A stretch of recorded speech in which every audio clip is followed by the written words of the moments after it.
Os senhores puderam ver, o eminente juiz Alcides Leopoldo aqui nos trouxe com sua fala mansa, sua forma didática de expor e com suas colocações bastante pitorescas, nos trouxe aqui, nos brindou com uma palestra excelente e já era muito esperada mesmo essa palestra, cumprimentando então o nosso querido palestrante pelas suas colocações e transmitindo já desde logo o certificado para Sua Excelência. Sua Excelência parece que terá se retirado, né?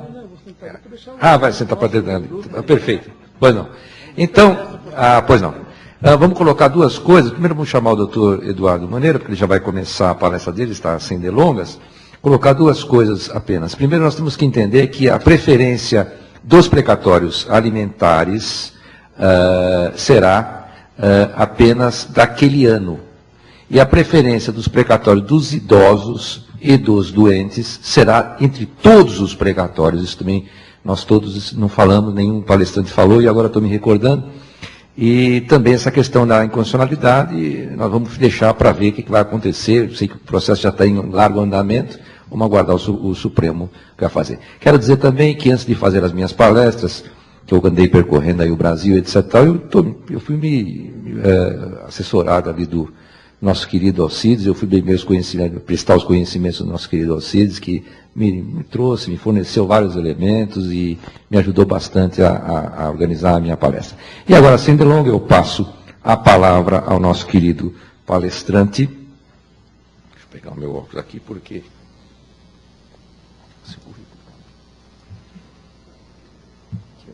Ao nosso querido palestrante, professor doutor Eduardo Maneira. Eu chamo em primeiro lugar para presidir essa mesa o desembargador Vanderlei Frederic, que está desde o início aqui, é um palestrante, professor da nossa escola, e eu chamo o desembargador Vanderlei Frederic para anunciar o nosso palestrante e fazer as apresentações. Peço licença para me retirar da mesa.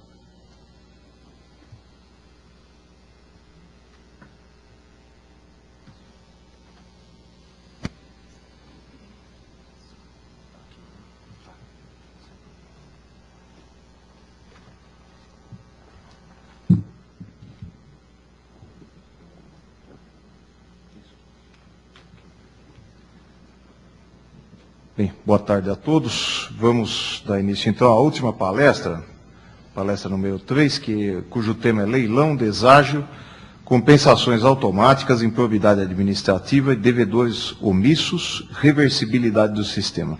Fará a palestra o professor Dr. Eduardo Maneira, professor advogado, né? Professor adjunto da Universidade Federal do Rio de Janeiro, mestre em Direito Constitucional e doutor em Direito Tributário. Assim, sem mais delongas, com a palavra o professor Eduardo Maneira. Obrigado, desembargador. Boa tarde a todos. Eu cheguei um pouco mais tarde, por volta de 10 horas, por um problema. Eu fui parar primeiro na escola da magistratura e depois que soube que era aqui, uma falha de comunicação, e cheguei e assisti as palestras e, tendo em vista a complexidade dos temas e as dificuldades operacionais práticas, que são de desconhecimento do advogado, eu tive vontade de sair a francesa e mandar um recado de que tinha perdido o voo, o aeroporto Santos Dumont ainda estaria fechado, arrumaram alguma desculpa, mas, de qualquer forma, eu estou sendo beneficiado, dado o adiantado da hora de prometer encerrar rigorosamente dentro do horário previsto. Então, eu havia preparado essa questão de precatório.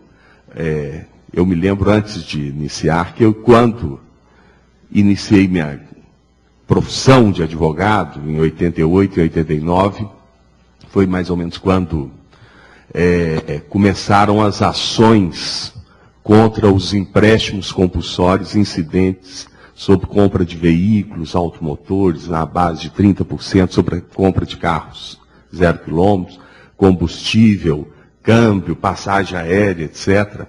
E eu, recém-formado, eu sou do interior de Minas, sou de Araxá, e quando você logo se forma, os clientes são seus amigos, vizinhos, amigos dos seus pais, etc.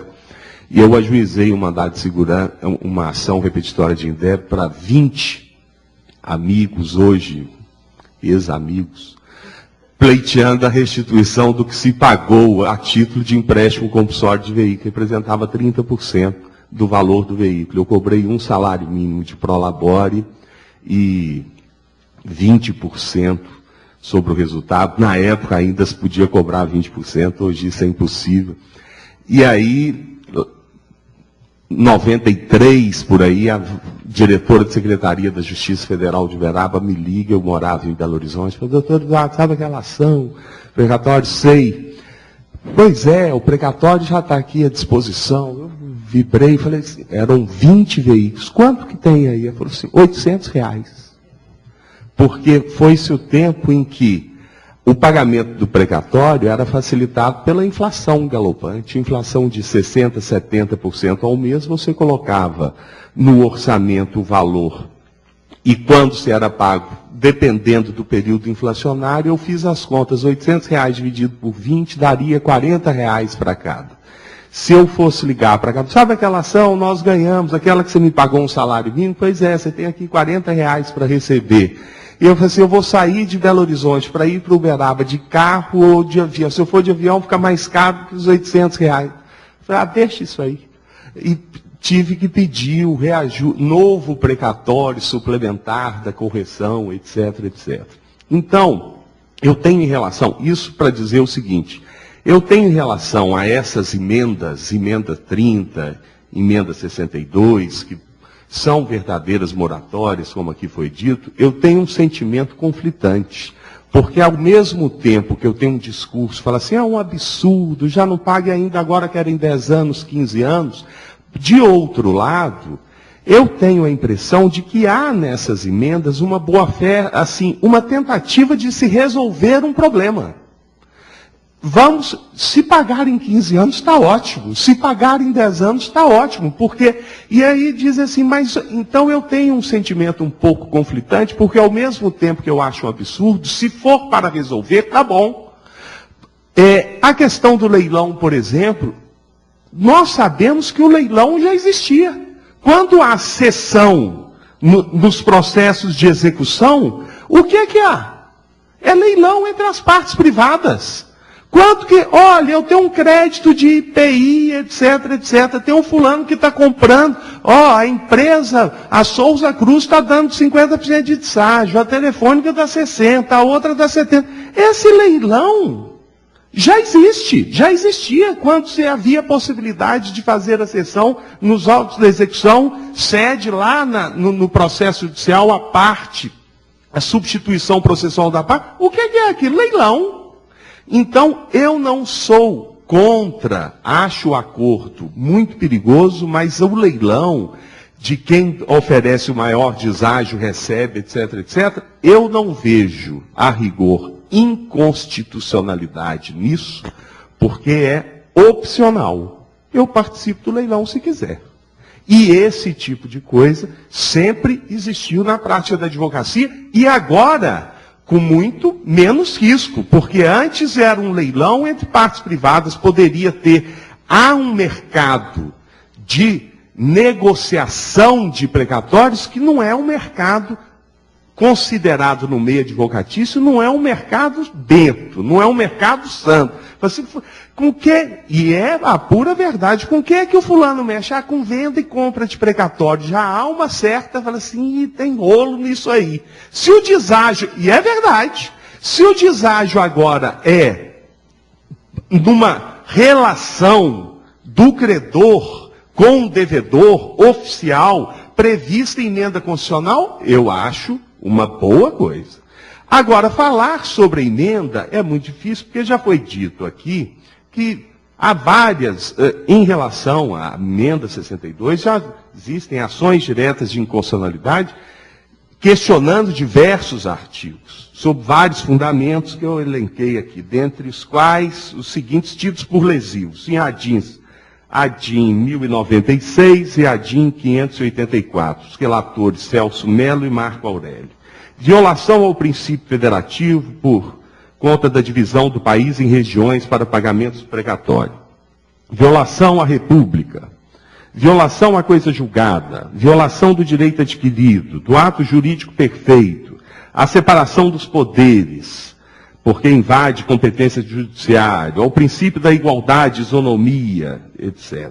A referida emenda que nós estamos aqui tratando sofre cerrada oposição da doutrina, por comprometer, segundo se alega, princípios explícitos e implícitos da lei maior, relativos à eliminação do efeito jurisdicional vinculante, à imputação em pagamento unilateral feitas pelas fazendas, nos montantes a pagar aos credores delas, titulares de coisa julgada, antes da expedição dos precatórios, compensação inaudita altera partes, ou antes dos pagamentos das parcelas restantes. E assim, uma série de alegações de inconstitucionalidade. Eu gostaria de me ater a 2 pontos que me afligem como advogado.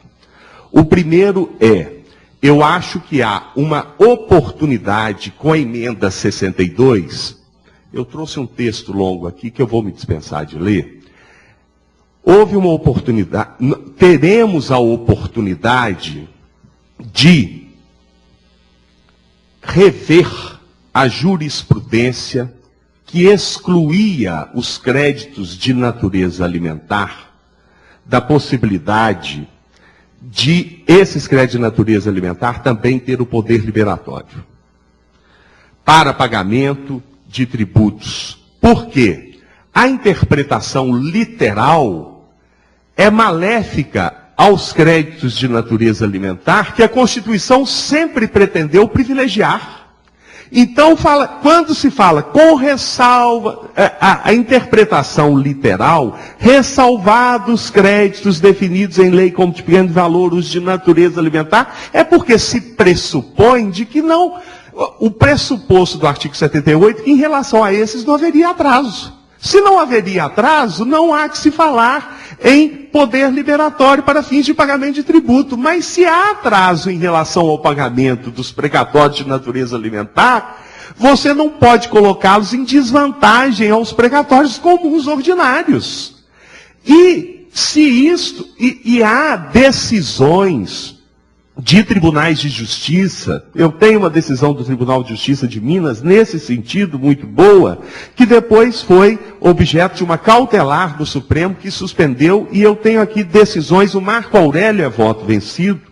Penso que o artigo 78 do ADCT compõe um grande todo, muito embora balizado no tempo, que é revelado pelo sistema constitucional. Peço vênia àqueles que entendem de maneira diversa para não abrir a porta à postergação ainda maior dos créditos de natureza alimentícia, porque, em última análise, tendo em vista o preceito do artigo 78, relativamente ao sequestro quanto aos créditos comuns, serão estes daqui para frente de maior envergadura. E aí, diante da escassez de recursos, colocar-se-ão em plano secundário os créditos de natureza alimentícia.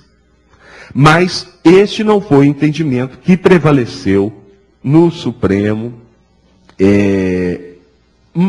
até o advento da emenda 62. Mas há uma sinalização, há uma decisão do ministro Eros Grau, recente, que abre a possibilidade. Ministro Eros Grau, num Rondosul Móveis e Esquadrias Limitada, ele discute-se no presente recurso extraordinário o reconhecimento do direito à utilização de precatório cedido por terceiro e oriundo de autarquia previdenciária para pagamento de tributos estaduais à Fazenda. O objeto primeiro aqui era saber se podia ser precatório de autarquia, mas era de natureza alimentar. E o ministro Eros Grau deu a possibilidade, conferiu legitimidade a esse poder liberatório do crédito dessa autarquia de natureza alimentar. Mas eu tenho a esperança de que com a emenda 62, porque a emenda 62 praticamente igualou, para o bem e para o mal, o crédito de natureza alimentar aos créditos comuns, a não ser aqueles de valores inferiores, lá do parágrafo 2º e 3º. O crédito de natureza alimentar, propriamente dito, ele pode ser objeto de cessão, hoje, com todas as letras, para a emenda 62, porque ela diz assim, não pode ser excluídos do parágrafo 2º e 3º, que são os de valor pequeno. O crédito de natureza alimentar pode. Daí eu tenho a impressão que essa emenda pode levar a uma evolução jurisprudencial para se fazer justiça aos créditos de natureza alimentar, que hoje estão numa posição de desvantagem. Agora, como advogado, o que me apavora nessa emenda? A chamada compensação automática. Porque a compensação automática, ela tem um lado bom, se ela for consensual. Antes da expedição do precatório, se o credor do precatório anuir que deve determinado tributo, essa compensação automática adianta enormemente para ele a realização daquele precatório. Olha, vai se extrair um precatório de 10 milhões de reais que você vai receber em 15 parcelas. Por outro lado, você está devendo 10 milhões de ICMS. Reconhece que deve os 10 milhões de ICMS? Reconheço. Ao encontro de contas, a compensação automática. Então, olha a vantagem que esse credor do precatório está tendo de poder quitar uma dívida tributária com um precatório que ele iria, em tese, receber em 15 anos. Mas a grande dificuldade é a seguinte: e quando o credor do precatório não reconhecer a sua dívida tributária? Não há a previsão constitucional e não há uma legislação infraconstitucional prevendo o contraditório. Então, eu participei recentemente de um debate com o ministro Adams, ministro da AGU, e com procuradores da Fazenda. Eles dizem, não, mas o crédito tributário inscrito em dívida ativa tem presunção de certeza e liquidez, então ele é compensável com o crédito que está em vias de ser objeto de um requisitório antes do precatório. Mas aí eu pergunto, essa certeza e liquidez do crédito inscrito em dívida ativa, ela não é uma presunção absoluta. E nós sabemos da dificuldade, isso em relação à expedição de certidões negativas, etc., daquele período que medeia a decisão do processo administrativo para a execução fiscal. Encerra-se o processo administrativo, mas leva-se a inscrição em dívida ativa, e aquilo pode levar 2, 3, 4, 5 anos para ser objeto de execução fiscal. Ora, você pegar esse crédito inscrito em dívida ativa e fazer compensação automática com precatório é execução sumária. É ferimento ao direito, ao contraditório, ao devido processo legal. E aí, acho que diante desse vazio, porque eu não sei se esta compensação prevista na emenda 62 é a mesma compensação do artigo 170 do CTN. Me parece que esta chamada compensação da emenda 62 está mais próxima do instituto da imputação do que da imputação, do que da compensação do artigo 170. Mas, aliás, a emenda 62 não reclama lei para regular ou para disciplinar o instituto dessa compensação da emenda 62, igual faz o CTN no artigo 170, que exige lei do plano federal, estadual e municipal. Eu tenho as minhas dúvidas se estamos tratando da mesma compensação. Mas aí, diante desse vazio, ou desse vácuo legislativo, pode também, até acredito, na boa vontade, mas eu nunca soube que se deu ao CNJ poder de legislar. E essa resolução recente do CNJ, eu acho que querendo organizar as coisas, extrapolou em muito a sua função. E o CNJ trata dessa compensação de precatório dizendo o seguinte: o juízo da execução, antes do encaminhamento do precatório ao tribunal, para os efeitos da compensação previstas nos parágrafos 9 e 10 do artigo 100, intimará o órgão de representação judicial para que informe em 30 dias a existência de débitos que preencham as condições estabelecidas no parágrafo 9, sob pena de perda do direito de abatimento dos valores informados. Havendo resposta da pretensão de compensação pela entidade devedora, o juiz da execução decidirá o incidente nos próprios autos da execução, após ouvir a parte contrária, que deverá se manifestar em 10 dias. Quando a intimação for realizada no âmbito do tribunal e tal, tornando-se definitiva a decisão que determina a compensação, deverá a vara ou tribunal, conforme o órgão que decidiu sobre a compensação, emitir os documentos de arrecadação, etc, etc. Aqui previu desculpa a linguagem vulgar, um contraditório meia-boca. Que é assim: o juízo da execução intima a parte contrária. Em 10 dias se manifesta. E ele não há previsão de nenhum recurso, o juízo da execução decide se há aquele débito ou não, e ele decide em definitiva a compensação automática.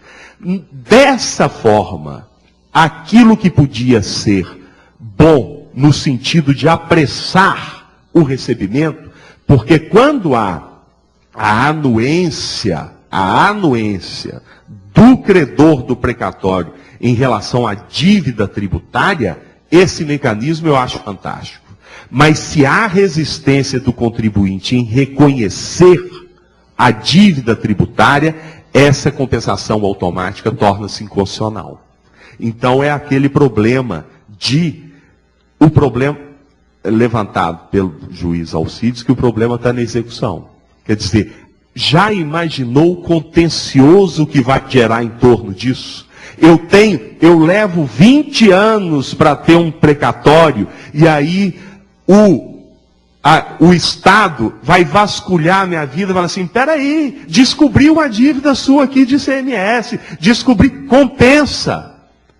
Como que eu posso admitir? Se aquele débito que alegam que eu tenho não foi objeto de um processo judicial, não foi objeto de uma decisão transitada em julgado, porque aí é totalmente isonômico. O precatório só é expedido após uma decisão transitada em julgado. É a execução de uma decisão transitada em julgado que vai ser compensado com crédito inscrito em dívida ativa que não foi objeto de um processo judicial. E aí, o juiz da execução manda compensar, eu não tenho dúvida, como advogado, o que eu faria? Não há previsão de recurso, mandado de segurança, contrato de... Então, vai se criar um contencioso enorme por falta de previsão legal da sistemática dessa compensação.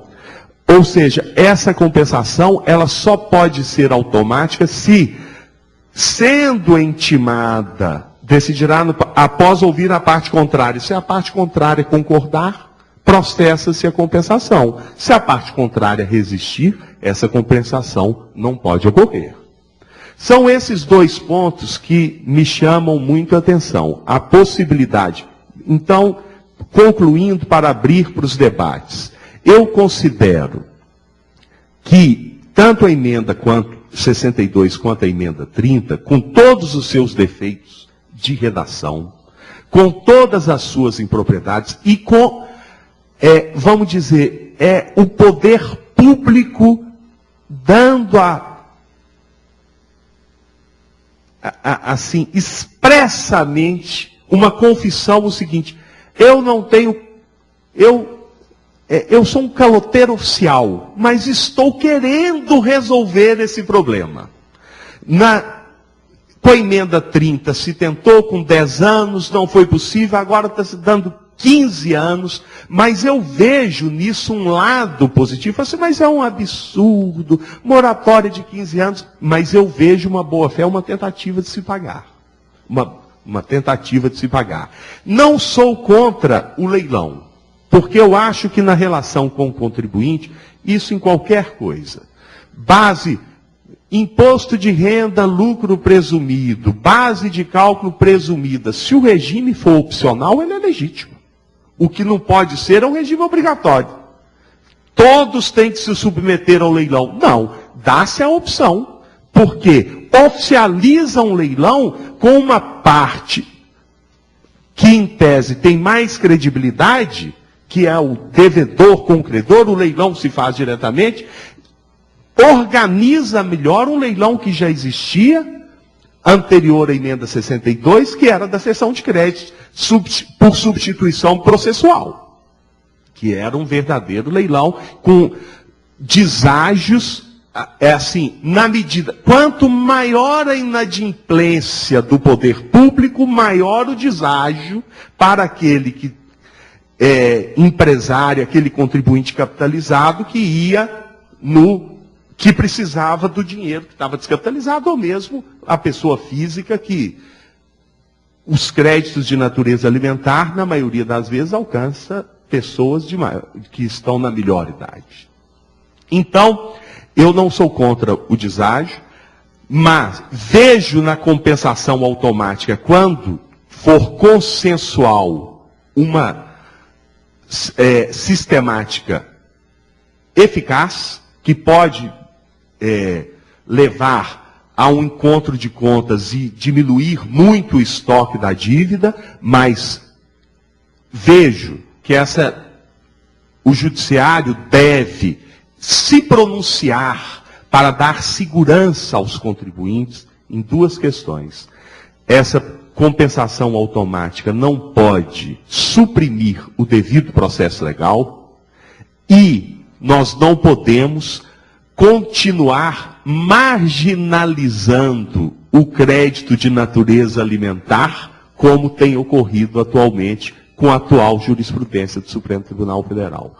Com essas breves considerações, eu encerro e agradeço imensamente o convite de ter participado, espero poder participar em outras oportunidades, porque aqui hoje, certamente, ensinei quase nada e aprendi muito, e gostei imensamente de ser testemunha da seriedade com que o Poder Judiciário de São Paulo está enfrentando essa questão. Meu muito obrigado.